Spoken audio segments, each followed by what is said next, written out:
Satu hal yang saya pahami, bahwa gelap gulita selama 3 jam dan gempa bumi yang menyebabkan tabir bait Allah terbelah dua saat peristiwa penyaliban Kristus, bukanlah fenomena biasa, atau hanya sekedar tanda bahwa Yesus adalah putra Allah. Tapi juga menyimpan misteri yang sungguh sangat mengerikan jika kita bayangkan. Dan ini berhubungan dengan doa Yesus di Taman Getsemani. Saya sangsi, sebagian besar umat Kristen masih beranggapan bahwa doa Yesus tidak terkabulkan oleh Bapa Sorgawi. Sehubungan dengan isi permohonan dalam doa Yesus, yang seolah-olah meminta supaya penderitaannya tidak terjadi. Dan seperti yang kita ketahui, Yesus tetap melewati penderitaannya dan mati di kayu salib, yang selama ini dipahami sebagai kehendak dan ketetapan Allah Bapa. Tapi apa yang sebenarnya terjadi adalah sebaliknya. Sejak awal, Kristus tahu betul sebab kedatangannya sebagai manusia ke dunia. Dia firman Allah yang mengerti kehendak Bapanya, dan sejak purbakala, dia sudah dinyatakan Allah sebagai juru selamat dunia. Jadi, sudah pasti ia siap dan rela memenuhi kehendak Bapanya. Kesalahpahaman di sini adalah, kita yang tidak benar memahami karakter Allah dalam kealahannya, dan dalam kemanusiaannya. Sehingga doa Yesus kita pahami dari sisi psikologi kita manusia biasa, yang dalam kondisi tersebut, lahiriah kita tentu menginginkan penderitaan itu tidak terjadi. Ini disebabkan istilah, cawan, yang Kristus gunakan dalam doanya. Bukan merujuk pada penderitaan istilah cawan tersebut Yesus gunakan, tapi merujuk kepada murka Allah.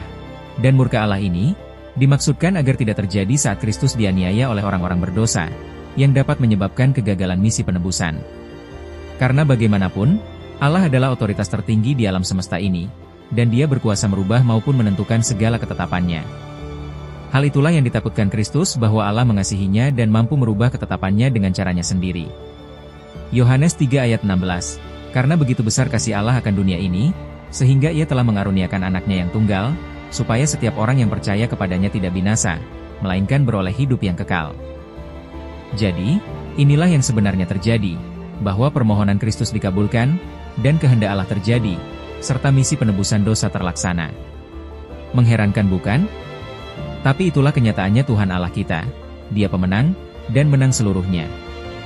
Bagaimana dengan peristiwa gelap gulita dan gempa bumi saat penyaliban Yesus? Apa kaitannya dengan cawan murka Allah? Dan mengapa itu terjadi? Bayangkan secara psikologi, tentang seseorang yang dalam kondisi murka yang menyala-nyala, atau marah besar, melihat anaknya dihina, dianiaya dan dibunuh tanpa dosa, namun harus menahan amarahnya demi kebaikan masa depan. Demikian juga Allah, yang menahan amarahnya ketika melihat anaknya yang tunggal, harus menderita di tangan manusia berdosa, demi rencananya untuk menyelamatkan dunia dari dosa.